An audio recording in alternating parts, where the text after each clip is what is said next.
Corona vaccine पर अब तक दुनिया जो नहीं कर पाई वो भारत करने जा रहा है। कोरोना की ऐसी वैक्सीन तैयार हो चुकी है जिसे लगाने के लिए सुई की जरूरत नहीं। ज़ायडस कैडिला की निडल फ्री वैक्सीन ज़ायकोवी-डी तैयार है। इसके इमरजेंसी अप्रूवल की एप्लीकेशन दी गई है। अगर मंजूरी मिली तो सितंबर तक ये वैक्सीन आ जाएगी।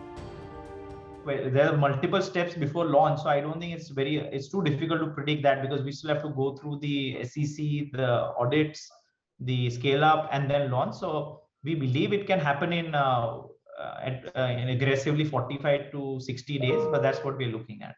So it's for 3 doses, day 0, day 28, and day 56. For the 2 doses, it will be day 0 and day 28. So it will be a 28-day gap.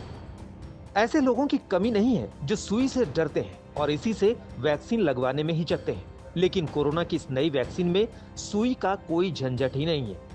ये वैक्सीन फार्माजेट तकनीक से लगाई जाएगी। इस फार्माजेट तकनीक का अमेरिका में खूब इस्तेमाल होता है। इसमें सुई की जरूरत नहीं होती है। बिना सुई वाले इंजेक्शन में वैक्सीन की डोज भरी जाती है, फिर एक मशीन से इसे बाह में लगाया जाता है और मशीन का बटन क्लिक करते ही वैक्सीन लग जाती है।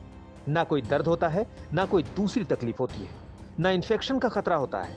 आसानी से स्किन के जरिए दवा शरीर के अंदर पहुंच जाती है।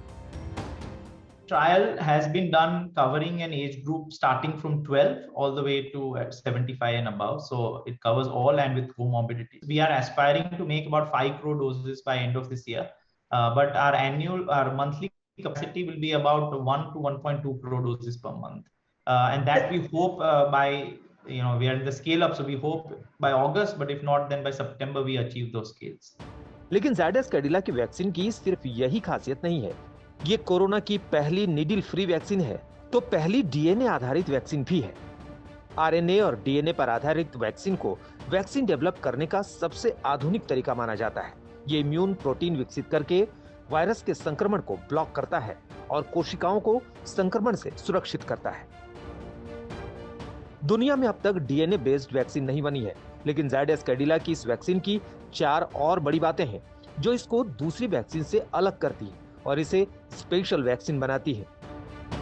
सबसे बड़ी बात यह कि इस वैक्सीन का रखरखाव बहुत आसान है।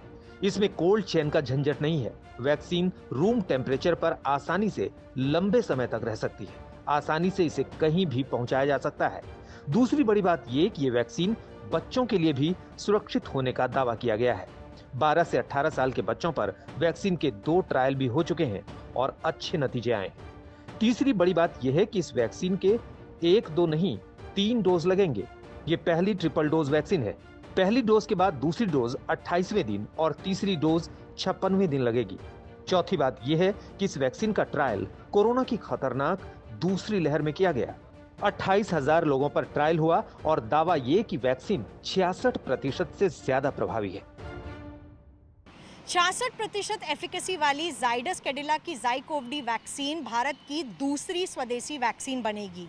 इसके अप्रूवल के बाद इस वैक्सीन को भारत में मार्केट में लाने के लिए कम से कम 60 दिन का वक्त कंपनी ने और मांगा है। इसका मतलब लगभग 2 महीने। इसके बाद भी कंपनी का कहना है कि कम से कम 5 करोड़ जो डोजेस हैं वो साल के अंत तक बना पाएंगे और 1 करोड़ डोजेस तक प्रोड्यूस करने की क्षमता कंपनी के पास आने वाले समय में होगी। इसके लिए उन्होंने एक अलग से फैसिलिटी भी बनाई है, लेकिन याद रहे इस वैक्सीन का दाम अभी तक फिक्स नहीं किया गया है। ज़ायडस कैडिला ने वैक्सीन के ट्रायल का डेटा डीजीसीआई को दे दिया है और अब डीजीसीआई को फैसला लेना है। अगर मंजूरी मिलती है तो ये भारत की 5वीं वैक्सीन हो जाएगी और दूसरी ऐसी वैक्सीन होगी जो पूर्ण रूप से स्वदेशी है। दिल्ली से मिलन शर्मा के साथ आज तक ब्यूरो।